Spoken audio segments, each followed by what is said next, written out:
Welcome to All Things Moore County, Moore County's weekly radio show highlighting the many facets of the Sandhills. That includes real estate, lifestyles, community, and neighborhoods. And now, from 4 Properties, here's your host, Bill Sahadi. Good morning and welcome to the talk show, All Things Moore County. Again, Dorothy, I'm going to start off by saying, and now playing on 104.1 FM. Yes. As the third station in addition to 97.3. Yep. FM and 990 AM. That's correct. See how good I'm getting at You're this? getting there. We, the last couple of weeks, we've had a couple of shows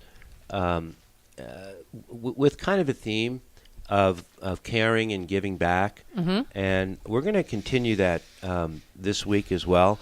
Sometimes it's nice to go on a streak of shows that have a similar theme. Yeah. Do you remember you've heard the expression Christmas in July? Yes, I have. Right. It's been around for as long as... it's been around as long as I can remember. Yeah. So I mean, I've heard it, I've always known it, and then I always wonder, where do these expressions come from? Yeah, that's a good question. Do you know that in Australia... It's in winter. Yeah. In July. July is the coldest month of the year. Yeah, because their seasons are backwards from ours, if I understand right. Exactly. And they actually celebrate Christmas in July. Well, it makes sense. Christmas is supposed to be when it's cold, not when it's hot. Or at least in my book. So how did Australia hook onto Christmas in July? That's a really good question. I have no idea. Guess where it emanated from? North Carolina. Oh, really? Wow. In Brevard. Oh, nice. About 100 years ago. If you Google Christmas in July, you'll see there was a summer camp in Brevard. Mm-hmm. And during the hot summers, the owner of the camp was described as kind of out there and quirky and innovative, and they would start at this summer camp celebrating Christmas, the real Christmas in the month of July, with the idea of cooling off from the heat and creating an environment that just sort of reminded the kids of what was coming. Remind them that Santa Claus is watching is what it is. Now, is it true? I think it is, but because I read it online these days... It's hard telling. I read so much online, and then I always say to myself today, is this true or not? Kind of scary. Which is pretty scary about our world. It is. Last week, I got a letter in the mail from Tina Arno, and we've had Tina on in the past when she was affiliated with Communities and Schools, and last week we had More Buddies on. Right. And so there are a couple of bridges from one show to another. Tina is currently the treasurer of Christmas for More, and Christmas for More, for a lot of people who have heard of it, will remember it also formerly as the Empty Stocking Fund. Yes. So last year we had Myron Dice on, and Myron has, I guess, been the chairperson and run this Christmas for More program. Not chairperson. No chairperson. No, just board member. Just a board member. Mm-hmm. Okay. See, I couldn't even introduce him. But I thought to myself, this would be the best time of the year to have him on, because Christmas for More is now starting the recruiting process of trying to help needy families by reaching out and asking people for donations, for gifts, to adopt families, so that this Christmas other people who don't have as much have a shot at perhaps having more, especially for the kids, single-parent families. And Myron, better to have you here in July than it would be in November after all your recruiting is done. That's so true. this letter said, you know what, I better pick up the phone and call you. Thank you for calling. Yeah. We've done this with you a couple of times, and I'm glad to get this letter. I just want to read it if I could, because it's something you're going to be sending out to people besides me. The mission of Christmas for More is to offer support for individuals and families in Moore County that are in need of assistance at Christmas time. They should put in parentheses, all year round. In the last 2 years, with the support of sponsors, we've been able to help over 2,500 individuals with gifts as well as food vouchers for the holidays. You've enclosed a sponsor form for 2018, and it's a request to come back and sponsor again. You're not starting early this year. It's just that we're getting to talk about it earlier. Is that correct? That's right. Yeah. Tell us a little bit about a little background on Christmas for More and what you're hoping to achieve this year, and just the state of affairs as you know it. Well, one of our objectives in this sharing is really to be more neighborly.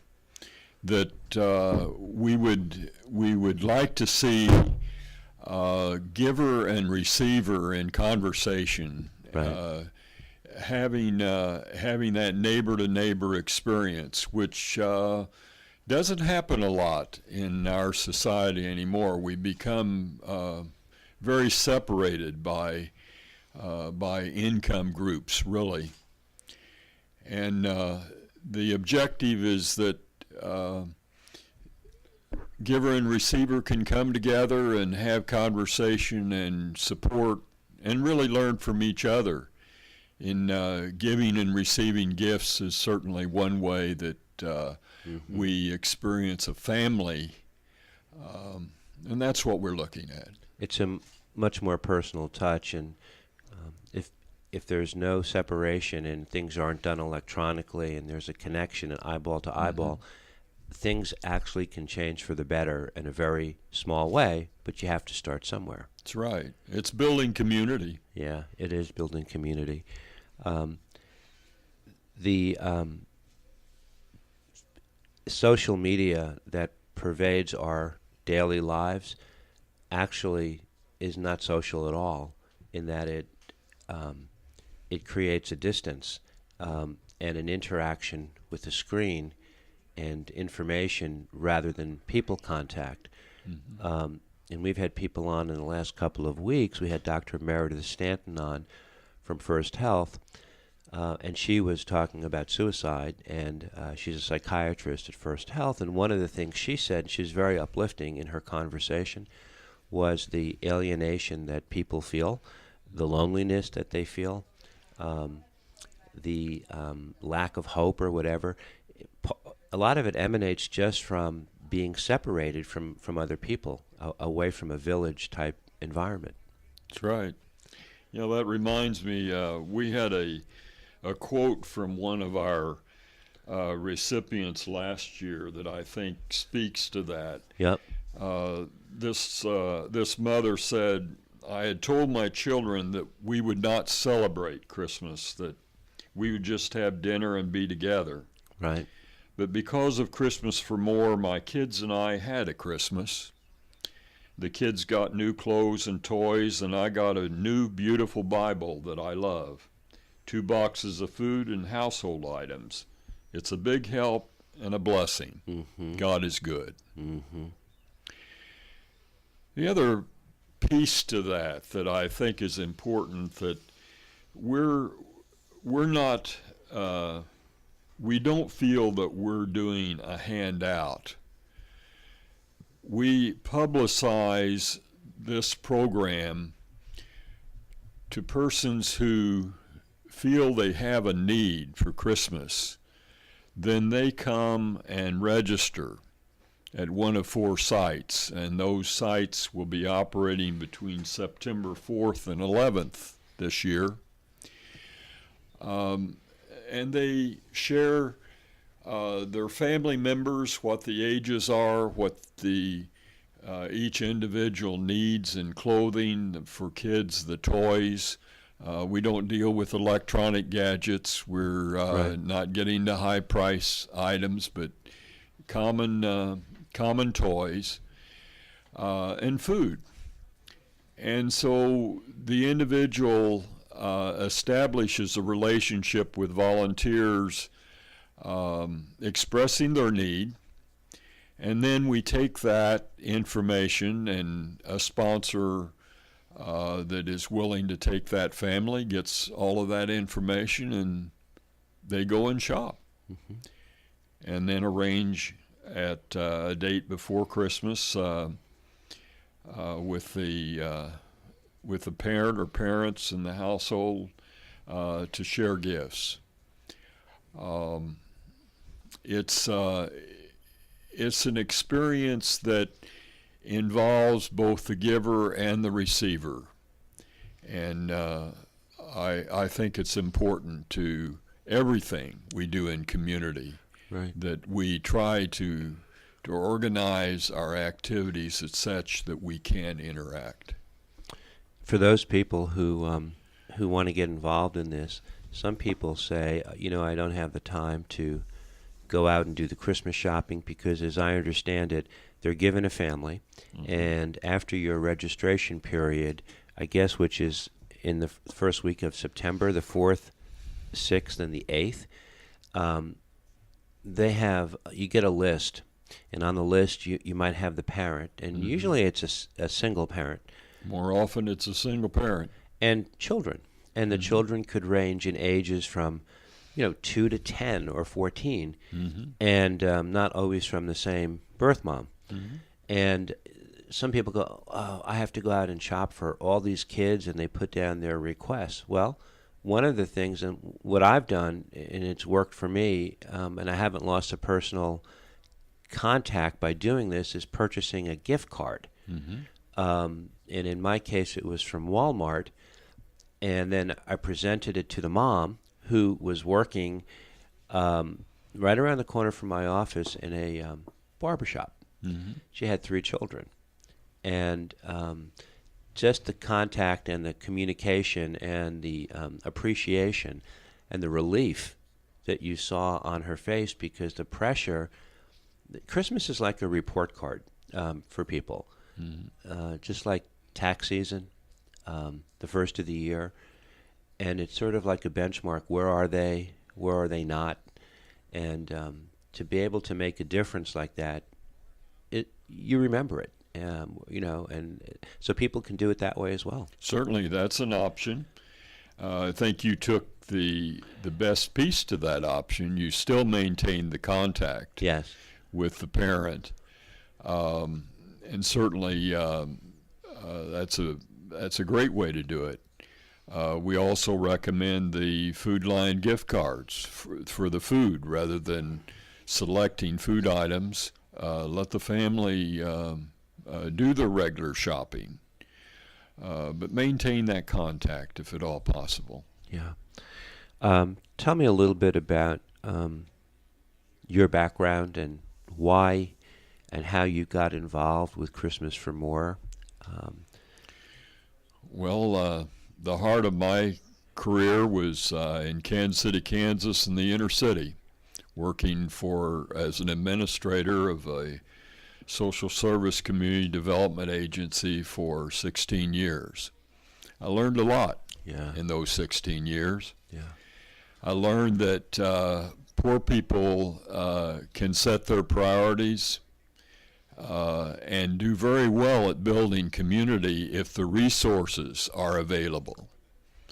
When the resources aren't there, people become desperate, and it's depressing.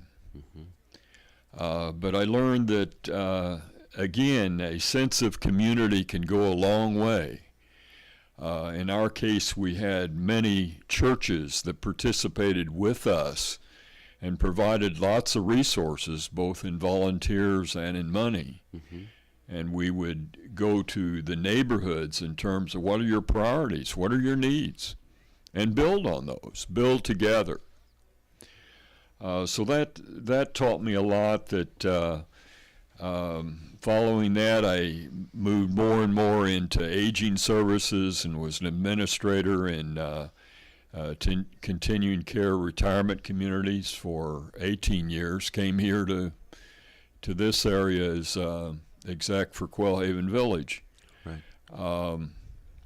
And after retiring from that, when I saw that empty stocking was phasing out because these retired military people just couldn't carry it on any longer, and wanted to be a part of seeing that program continue.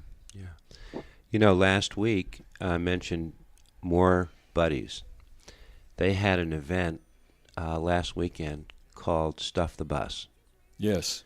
And Joyce Clevenger was here, Anthony McCauley, and Tracy Gibson. And they had a very successful event. I kept tracking it through Tracy, and even as late as a couple of nights ago, they were all over at the Aberdeen Elementary School sorting all the supplies that they got. And Joyce brought home the point that, even though our economy is doing, fairly well by most yardsticks, there's still a large portion of our population that's not doing well. And the drive for school supplies for kids addresses all the underprivileged kids who are in the public school system. And they raised a lot of money and a lot of supplies. So that's a July event.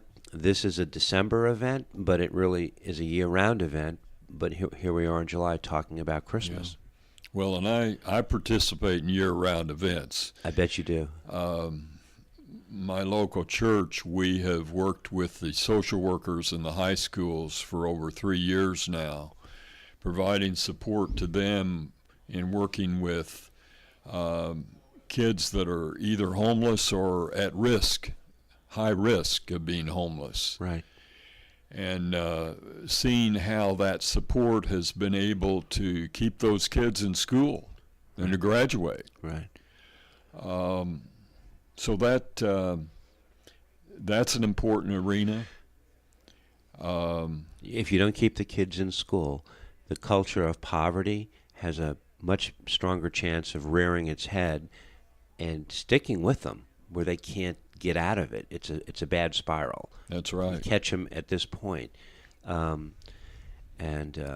you makes you look back at all the good things we had growing up, in our families, where we didn't know how much we had or how little we had. We had enough. Yeah. We had enough, and so there's an element of what you do in giving back or paying it forward a little bit, but it reflects your career, and it's just a great way for you to express yourself now at a different stage in your life. But the tenets of your work is still the same. That's correct. Right? Right. We're gonna come back in the second set. Our guest is Myron Dice. We're talking about Christmas for More, but bigger picture. We're talking about just the giving seasons in Moore County, and we will be back in a second. This is All Things Moore County.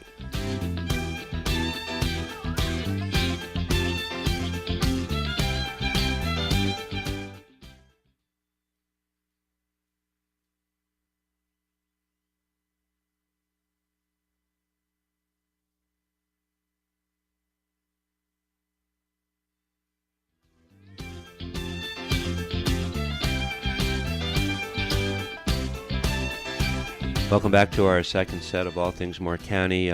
Our theme today is giving back, and our guest for the first two sets is Myron Dice, talking all about Christmas for More, what a great organization it is, and how this is a time of the year that people should start looking into adopting a family that is in need, and the bigger picture of giving back.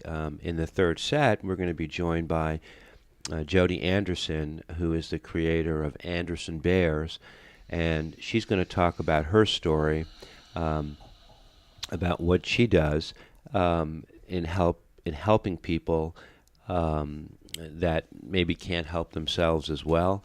But let's get back to Christmas for More.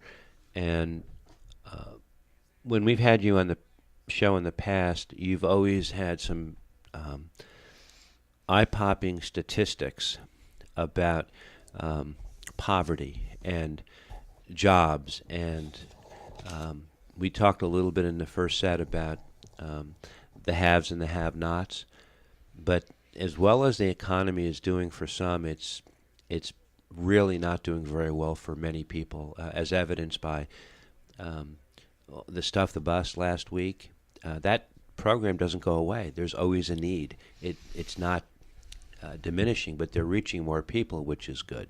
It's very good. Yeah, it is good. But you have a lot of experience with poverty, and you have a lot of experience with people, entry-level jobs, and what that all means for them or what it doesn't mean. The entry-level jobs is a big factor in our community.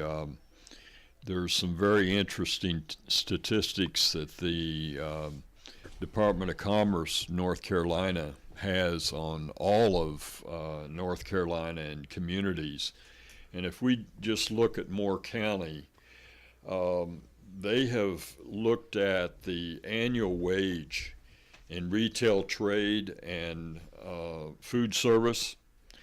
In retail trade, the average annual wage is $22,672. If a person has a median gross annual rent of $683, and that's for Moore County, Right. at that wage, they're paying 36.1% of their income for rent. Right. And always our federal guidelines have said any person that's spending more than 50%, more than 30% of their income for rent is in trouble with their budget. Didn't it used to be 25%? It used to be 25. They've raised it to 30. Okay. But let's take the person who is making $9 an hour and working full time. Right. They will have an annual wage of $18,720. If they have that same rental cost, 43.8% of their income would be spent on rent. And that's assuming that the person that has a $9 an hour job is working a 40-hour week. That's right. But and that's not that happening. isn't happening. Right. So common in our setting for particularly retail trade and food service, where we have a lot of jobs in our community, but they're part-time jobs. There are no benefits in many cases. In fact, I'm working one of those jobs part-time myself because I want to keep working, but there's no benefits there. It's okay for me because I've got Medicare for my medical insurance, but for persons who are younger with children, health benefits alone are in a real crisis position because they just don't have the money Right. to be insured at the level they need. So underemployment is really a major problem for many of our low-income families, and in many cases they're working two jobs, Right. two part-time jobs to try to make it. Right. I think of a young man that I know who dropped out of high school, and he's estranged from his father. His mom lives out of state. He's a good kid. He's a smart kid. But when you're that age, you're 17 or 18, you know everything, right? And he took a job at a fast food place, and the way he would make more money, he was making X dollars an hour, he would just work ridiculous overtime hours, and then trying to look for a place to live on his own. And then he switched jobs from one establishment to another, and I think he got a $2 an hour bump up in pay. But when you were speaking about the $9 an hour job, if you could work a 40-hour week, what that would mean, the reality is he can't afford to rent a place, put up a security deposit, live in southern Moore County, and have the promise of saving any money. He's not on the right path, and he's going to have to learn it the hard way. And if he doesn't, then he becomes at risk. I think he's smart enough, and I think he will do something to adjust, because you see kids like that, and he's got good parents. They're good people. It's just in an at-risk economy for himself. Very true. And that's, I've had my eyes opened a lot by the social workers in our area high schools, seeing Right. these kids who are very sharp, Right.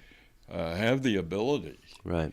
but starting out with tragic home settings that really sets them behind. Right. And they have to have that support to think through and to commit to what they need to do in terms of their education and experience to be able to make it. Right. Our opioid crisis is affecting many of our families Right. because if a parent's on drugs, Right. makes a huge problem for the whole family, and in terms of how those kids are going to make it. When you do the math, like you were just starting to do, in talking to people and trying to recruit them for Christmas for More, if they hear the math, it makes sense. But if they don't hear it and they can't quantify it, some people get lost in the maze of all the groups that are asking for help or money, or but to that end, you also have a lot of groups that have supported Christmas for More that I think you want to talk a little bit about as well. There's several groups that have really stepped forward in this effort, and I'll just name those: Salvation Army, Bronson Presbyterian Church, Our Savior Lutheran Church, Southern Pines United Methodist, Pinehurst United Methodist, the Village Chapel, and St. Joseph of the Pines. Strong groups that they've adopted what you are putting forth. That's right. And churches, as an organizations, are very powerful conduits if they can galvanize and get together behind something. Very true. Right? Can make a big difference. Huge difference. Do the changing demographics in Moore County, the average age is getting younger and younger. Does that concern you at all? Because you have a portion of the population that has always been there giving. There's a lot of replacement by younger families coming into town, a lot of military families. Maybe people don't have the same social conscience yet, or it hasn't developed over time. Does that have any concern for you, not just for Christmas for More, but just in general for local giving and charities? Well, at least what I see in terms of the large influx of military families coming in is that there's a strong commitment there to be a part of community. Good. And I think that can be a real asset to us. It's a matter of making clear what the need is and how together we can tackle it. Right. So what I'd like to do is you have a registration where you're going to register families on September 4th, September 6th, and September 8th. And September 11th. One is at Our Savior Lutheran Church. One is at the Crawford Center at West End Presbyterian. One is at the Moore County Agricultural Building. And where is it? The Boys and Girls Club. So between now and then, you'll be sending these letters out. If people have not been working with you in the past, how will they get it up with you to get enrolled? Two ways that they can get information on that would be to go to Christmas for More, Christmas for the number 4, right. More, on Facebook, or on email, christmasformore@gmail.com. Right. Those are probably the two easiest ways. And certainly in the pilot, we'll be having a listing of all those registration sites coming out in August, so that there's advance notice on that. It's never too early to start the recruiting process for Christmas, even though we're 5.5 months away. That's right. And this is a year-round job. This is not just something where you surface after Thanksgiving and say, "Hey, can you ring the bell for the holidays?" It's That's right. Not about that. No. We hope that people will pay attention, get on Facebook, read about Christmas for more, and like I've done, and I am heartily going to volunteer again this year, as so many loyal business people do with you. Bill, you've been a good supporter, and I really would like for you to share what your feelings are, your experience has been. Well, I mean, in a nutshell, you feel a little bit more in touch with people that you might never have had an opportunity to get to know, or to speak to in a way, and to see their light in their eye, that you do make a difference. Mm-hmm. And if somebody just writes a check and mails it in, and that's still great, mm-hmm. but you miss that human touch. Mm-hmm. And I remember looking at the lady that I gave the gift card to last year for her 3 children, and she almost brought me to tears, just her reaction. And it made me think back to how fortunate I was with my parents, mm-hmm. even though we didn't always think we were, and that we can make a difference in other people's lives. And we don't have to make a difference for everybody. It's just one person. And if everybody does that, there's a good ripple effect. And that human touch is important to each. It makes the whole thing worthwhile. Yeah. And because it's so easy to hide out and just write a check and say, "I've done my part," and not discouraging that. But this year we'll probably do a gift card again, and we'll only want to hand deliver it. I just can't handle, I don't know how to buy for 2-year-old, 10-year-old, and 8-year-olds. I don't know. I'm lost. I look to people in my office, "I need some help," and they go, "We know you need help, but we didn't realize you needed help in shopping." I said, "Yes, I do." So the gift card is a lot easier for me to do. Thank you, Bill. Yeah, we'll look forward to doing it with you, and I appreciate you you coming in. Christmas for More, and just go to Christmas with the number 4, MOORE on Facebook to get more contact information. Myron, thanks for coming and joining us. We'll be back in the third set.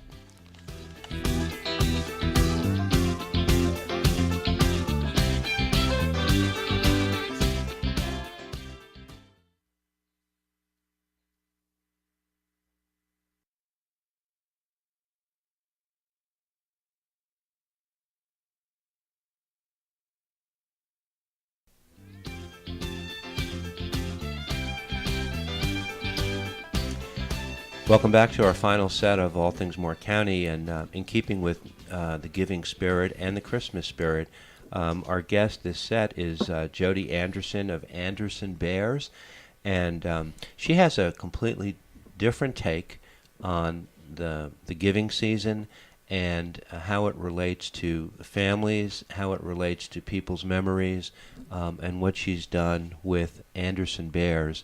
Jody, good morning. Good morning. Thank you for having me. Yeah, tell us a little bit about the inspiration for Anderson Bears and what it is you're trying to achieve, because it's a very nice story. Thank you. So each year at Christmas time, I try to make my gifts for my family. And this past year, I decided that I wanted to make a teddy bear. I'd never done that before, so I did the research and tried to find an original, from the history of teddy bears, a pattern. And from there, I just kind of posted on Facebook, and people were liking them, and so I decided that I wanted to give this thing a shot. But then I had someone get in touch with me that wanted me to use clothing to clothe the bears. That was from a gentleman who was only 21, I believe, when he passed. And the friend wanted to make the clothing for the bear out of his clothing for the family that was left behind, if that makes sense.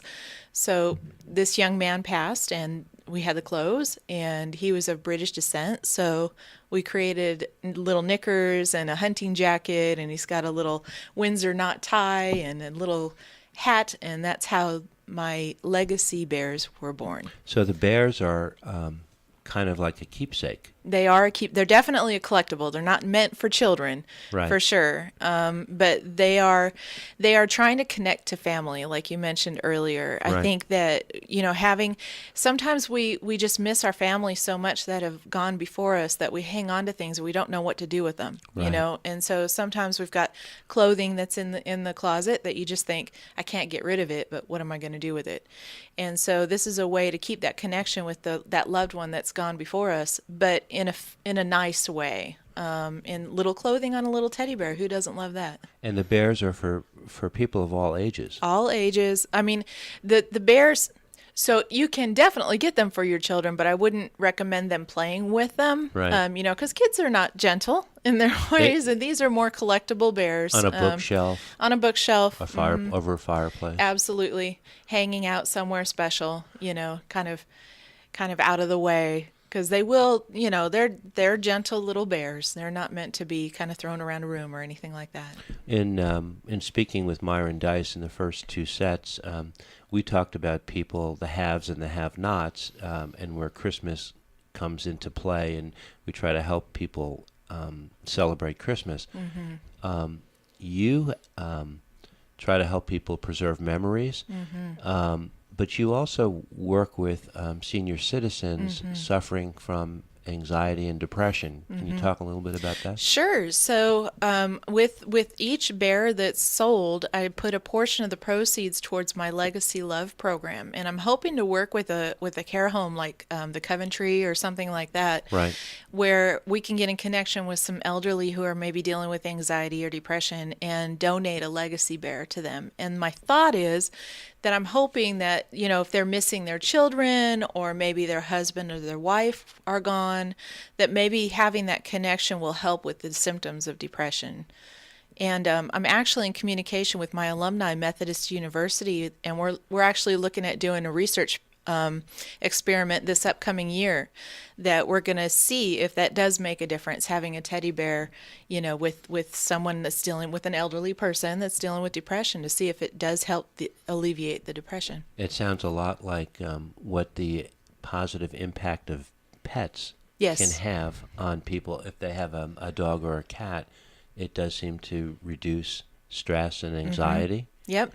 And there has been one study done, I can't remember, I think Amsterdam is where it was done, and they learned that having a teddy bear actually helped alleviate stress related to mortality. So people who were feeling anxiety or feeling upset or worried about their own mortality, when they would have a teddy bear, they felt better. So that's kind of pretty neat to know, and now I want to solidify the depression and anxiety. We start as little kids. When I grew up, we had a rabbit's foot, right? A lucky Yeah, rabbit's yeah. foot. And it was something that was ours, and we held on to it. And kids can be very possessive of stuff if they think it's just for them. Kind of the same idea as people grow older, things Right. change. So what they're saying is that, how little babies and little kids, they have like a blanket that they get attached to, Right. or their teddy bear that they get attached to. Right. They call them transitional objects, because what they do is they hang on to them and they love them when they're transitioning into something else, and then they can let it go. And so if you think about it, when we get a little bit older, we do get concerned about what's going to happen and how things are going to go down. And so having a teddy bear would be they found is just like a transitional object for that period of time. You showed me one of your samples that you brought in. It was a 6-pound teddy 6 bear. pound, 4 ounces. Can you talk about that particular bear? Sure. So that bear was called an Angel Legacy Bear. And it is created for families who have experienced loss during pregnancy, or stillborn, or maybe even an early SIDS baby. And the hope is that this teddy bear, which is created in one of 4 sizes — I have one that's really small and goes up a little bit — that they would wear the clothing of the baby that's lost, and it would also weigh the same as the baby that was lost. And the idea is that it will help families that are dealing with empty arm syndrome, which, as you can imagine, you spend all that time planning for the baby, and then something terrible like that happens and the baby deceases, and then you're left with nothing. And so they've found that it's very beneficial for some families to be able to go home and hold on to what could have been their little baby for a little bit of time. Tell me a little bit about your vocation, your background, what you Sure. do, and how you transitionalized from that to this, and you're doing both. I am doing both, and it takes a lot of time. I bet. I bet. So I mentioned Methodist University. I have my degree in psychology, and so I use that degree to work with teen parents and their babies at Scotland County Partnership for Children and Families. And I work with the adolescent parenting program, and I teach them about the development of their children, like social, emotional, language, motor skills, cognitive skills, and give them life skills as well to teach them about, jobs or resumes or domestic violence, try to keep them safe. It's really a neat program that I really enjoy, and seeing these teens being such amazing parents is so gratifying for sure. Right. But that kind of relates back into that whole family theme, doesn't it?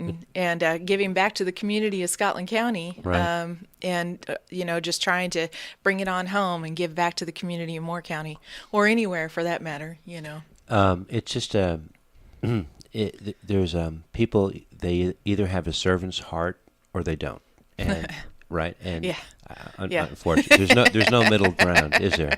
It doesn't seem that way. And it seems like both through your job and through your it's not it's a hobby, but it's your way of giving. It is. And it's consistent with what you do in your full-time job. Well, there's a lot of satisfaction that goes into giving these bears to their families, and it's really interesting too. I didn't anticipate this when I started making the bears. I just thought, oh, what a fun way to connect. Right. But what's ended up happening is when I sit down with the families and I talk with them, they're inevitably going to tell me stories about the loved one that's gone, or the condition that they may be dealing with, or their experience with losing the baby, and it's very touching, and it makes me want to do my very best at creating the best bears for them that to help them with whatever it is that they're dealing with. Right.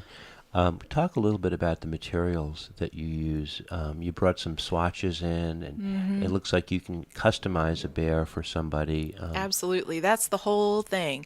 So whenever I make a bear for someone, they can choose what kind of fur they like, whether they want long or short, soft or coarse, whether they want white or brown or black or whatever. All those choices are on my website, which is andersonbears.com. But they get to choose that so that they can make their bears, their own, aside from even the clothing, the actual bear themselves. And it's really fun to make these little guys because each one comes out with their own little personality, and you don't know what it is until you start making them. And I love your carrying case. It's a beautiful, Thank you. like a woven basket. It looks like a picnic lunch. You know where I found basket. it? No. I found it at Habitat for Humanity, their restore. Oh, it's Isn't it amazing? yeah. So I'm going to start doing some craft shows. So, Autumn Fest in Southern Pines. So I'm kind of gearing up for that. And my theme for my little area is going to be like Grandma's Attic. You know how you go to Grandma's Attic, you find all kinds of fun stuff. Right. So that's where I came up with this. My husband, Rudy, actually helped me pick it out. And social media makes this very easy to get the word out, doesn't Absolutely, absolutely. So you guys can find me on Facebook at Anderson Bears and see all the new things that are happening. And I think I even have a picture of actually with one of my Angel Legacy bears in this basket on the Facebook page. it? So I get the strong sense that this is not something you're doing to create a multi-million-dollar. No. No, this is not No. about the profit. This That's is right. about giving and caring and sharing. That's right. And then proceeds, certain amount of proceeds you do donate. I do. Well, so what I'm actually working towards is becoming a nonprofit, and that way we can go ahead and get some connections with other organizations to help with these different programs, and then hopefully the cost won't be so I guess, astronomical for myself at this point. But the idea is to help people, regardless whether it's a nonprofit or not. It's all about helping people, so it's not about the dollar. Yeah, and when you do that and you do it from your heart, the byproduct of all of that is it opens up possibilities of people that you would never have met. That's right. Openings that would never have existed. People think that, if they're in business for profit, well, they need to market and they need to go out and beat the drum. And then they go, how come things aren't working? But if you go out and you're working with a servant's heart, doors open up so easily, and you don't have to force them. It's funny because I'm always thinking about this because I Right. just think it's just such a neat thing and fun thing to do. Right. And you're right. I mean, as hard as I think of, boy, what if I did that or what if I did this? It's the things that fall in your lap that make the difference. Yeah. Yeah. It's and people can go on. They're going to have to see a lot of pictures on your website because they're really. I mean, they're adorable. They're cute. Thank you. And they're very well made. Thank you. They look like natural materials as opposed to a lot of synthetic. Well, they are actually synthetic. They're not authentic fur. Okay. But it leaves it open for all kinds of different designs. But they have a look and feel of They quality. do. They are definitely. I definitely try to choose really good fur. I don't go out and just. I bet you choose get. whatever. I bet you get a great response at Autumn Fest.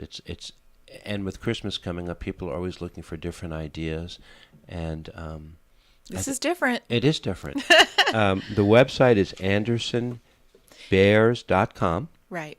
ANDERSON, and people can reach you also at andersonbearnursery@gmail.com. That's right. That's right. And so from the time you take an order, how long does it take to put these together? Oh, gosh. So each bear takes 4 hours for me to make.